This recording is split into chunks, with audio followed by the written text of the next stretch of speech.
Good day! I am Jazlynn Ko. I'm Vincent Millora. And I'm Gabrielle C, and we're here to present the effect of macroeconomic factors and firm characteristics on the financial performance of publicly listed real estate companies in the Philippines during COVID 19. While it is difficult to predict how long the pandemic will impact the global economy, real estate companies are being impacted in many different ways depending on its region and asset class. Research found that over the short term, investment activity in global commercial real estate is expected to slow. Transaction volumes are also expected to decrease in the near term but should pick up during recovery and later phases. Although it is evident that investments in real estate have fluctuated over the years through various downturns, the overall trend is not seen to reverse anytime soon. It is actually expected to see continued flows and potentially an increase of capital into real estate over the medium to long term. Planning ahead, real estate executives try to understand how quickly recovery will happen and what will the real estate companies do with their available capital and potential opportunities. The main objective of this study is to determine the effects of the macroeconomic factors and firm characteristics on the financial performance of publicly listed real estate companies in the Philippines 4 quarters prior and 4 quarters during COVID 19. In line with the previously mentioned objectives, this study will attempt to answer the following questions. 1. What is the state of the Philippine economy from 4 quarters prior and 4 quarters during COVID 19 in terms of the following selected macroeconomic variables? Second, what is the condition of the industry from the same period in terms of the following selected firm characteristics? Third, what is the condition of the industry from the same period in terms of firm performance as measured by ROE and ROA? And lastly, do macroeconomic factors and firm characteristics affect the performance of the publicly listed real estate companies from the same period in terms of ROE and ROA? We included the following theories in our theoretical framework. First, the trade-off theory proposed by Modigliani and Miller. Companies consider deadweight costs of bankruptcy and tax-saving benefits of debt to determine their debt-to-equity ratio. Second, Maslow's hierarchy of needs. Consumers spend on physiological needs such as food and shelter before spending on safety, belongingness, esteem, and self-actualization. Third, permanent income hypothesis. Consumers first estimate their long-term income before determining what portion of it is safe to spend. Thus, in a crisis where unemployment rates rise, consumers will have less perceived disposable income. The results of the related literature, which we have based our hypotheses on, will be further discussed in the later slides. Next, I'm going to discuss our conceptual framework. We have two independent variables, which are macroeconomic factors and firm characteristics. We are going to observe the positive or negative effect they have, as well as the degree of correlation they have on firm performance, which is our dependent variable. Taking from the findings of the review of related literature, we have formed 26 hypotheses to be tested. To give a brief summary, based on the results of related studies, the expected correlation between variables is as follows. The variables expected to show a negative correlation with both ROA and ROE are interest rate, inflation, unemployment rate, and day sales in inventory. The variables expected to show a positive correlation with both ROA and ROE are as follows: GDP growth rate, exchange rate, firm size, sales growth, current ratio, quick ratio, asset turnover ratio, liquidity, and sales growth. Meanwhile, debt-to-asset ratio and debt-to-equity ratio are expected to show negative effects on ROA, but positive effects on ROE. The results from this study may shed light on the resilience of the real estate industry throughout the pandemic and which companies exhibit the most. This information is in the interest of the management and the real estate investors. Furthermore, the summative information may be especially valuable in case a similar pandemic occurs in the future. Governments and real estate companies may use it to forecast the trends in case of a similar global adversity. The study is limited to the real estate companies listed under the property sector in the PSE. Out of the 40 listed real estate companies, the researchers narrowed it down to 29 primarily due to time constraints and data access restrictions. The financial information and the data of the Philippine economy are obtained from January 2019 to December 2020. The macroeconomic variables and firm characteristics are specifically selected, which will be seen in the succeeding slides. In measuring profitability, the researchers used ROA and ROE. The research team computed the correlation coefficient between the macroeconomic factors and the firm's financial performance and between the firm's characteristic and the firm's financial performance. As the salient points of the RRL have already been discussed in the subsections that they are most related to, I will instead present the research gaps that our thesis may fill. There's a lack of scholarly sources showing the health of the Philippine real estate industry in 2019. Furthermore, the gathered sources regarding the impact of COVID-19 in the Philippines only report a decline in real estate operations during 2020. Lobby and Realty Group reports the situation of Metro Manila as a projected decrease in lease to POGOs due to the travel ban, as well as BPO companies seeking office locations with lower rental rates such as provincial hubs. Calares International states that they have observed the situation of the Cavite, Laguna, Batangas area as a decrease in the completion of condominium constructions, as well as a lessened demand for existing and pre-selling units. They reported a marginal increase in vacancy from 5.2% to 5.3% and expect this to rise to 5.7% by the end of 2020. The existing sources provide qualitative information rather than quantitative information. They mention the restrictions in travel, shifts in demand for office space, and make mention of the choice of clients to postpone expansion, but they do not actually show the degree of correlation between the firm profitability and the factors or situational changes that they have mentioned. As for research design, this study opted for the descriptive correlational research design. The sampling method used is the purposive sampling technique, wherein out of the 40 publicly listed real estate corporations, only 29 corporations are the study sample size.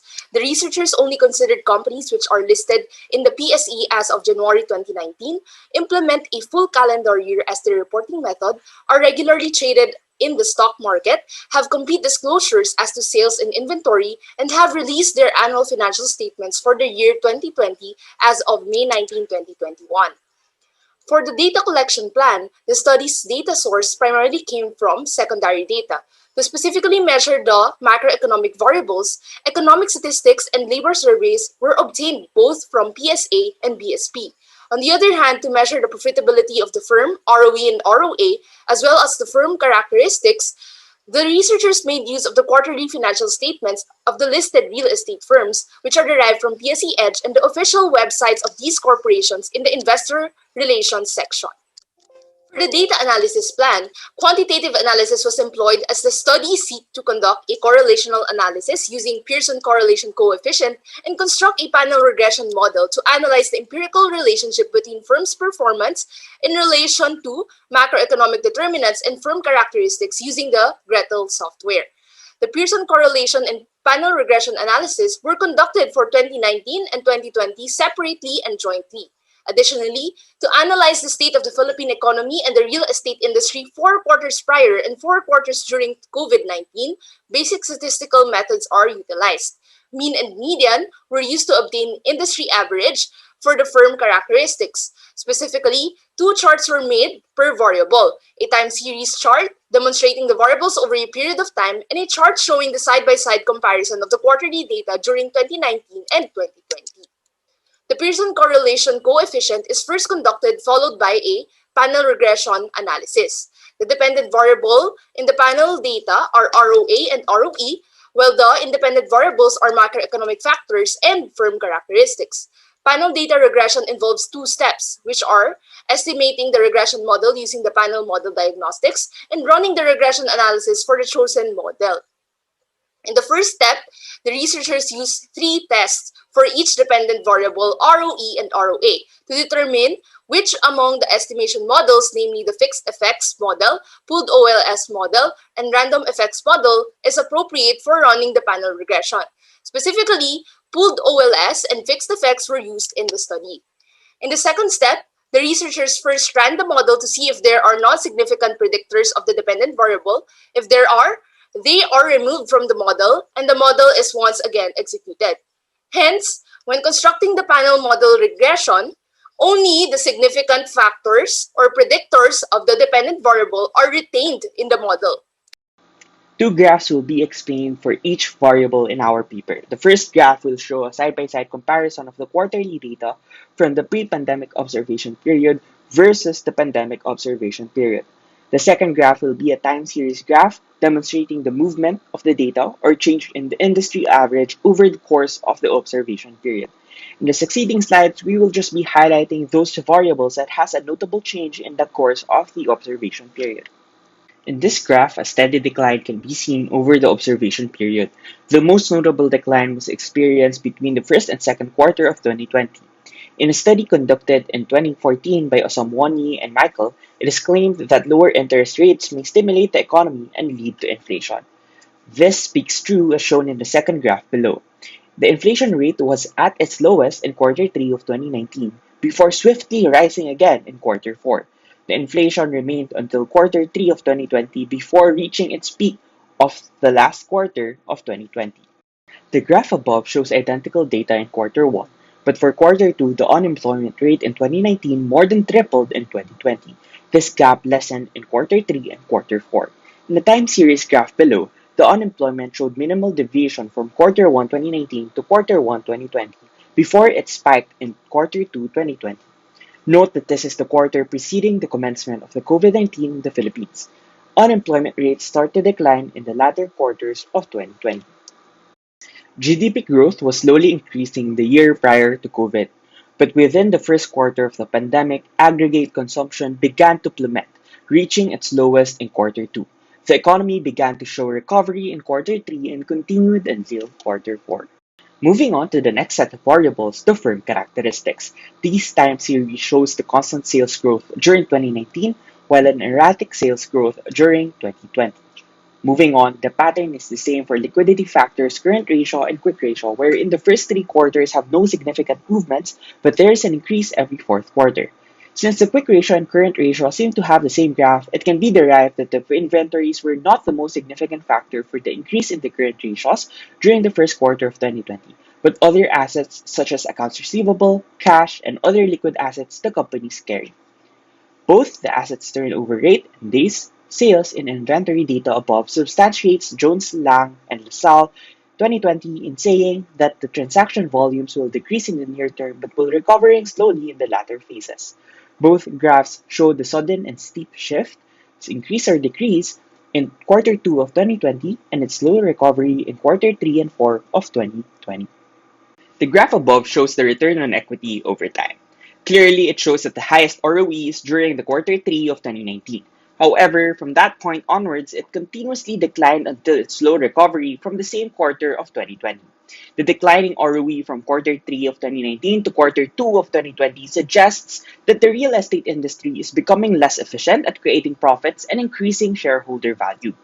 Similar to the graph for ROE, the ROA is highest in the third quarter of 2019. From that point, ROA fluctuates, but generally moves downward. This implies that companies within the industry are becoming less efficient at generating profits from their assets. A Pearson product moment correlation was run and utilized to determine the relationship between the macroeconomic factors and firm characteristics and their components of the publicly listed real estate company's profitability as measured by both ROE and ROA. The findings indicate that among the 26 correlations, only days sales in inventory and market capitalization for both ROE and ROA, and the inflation rate and unemployment rate for ROA have shown an insignificant effect. Comparing the 2019 and 2020 panel regression and Pearson correlational analysis, the study concluded that interest rate and unemployment rate had the most noteworthy difference in terms of their relationship with profitability, ROE, and ROA.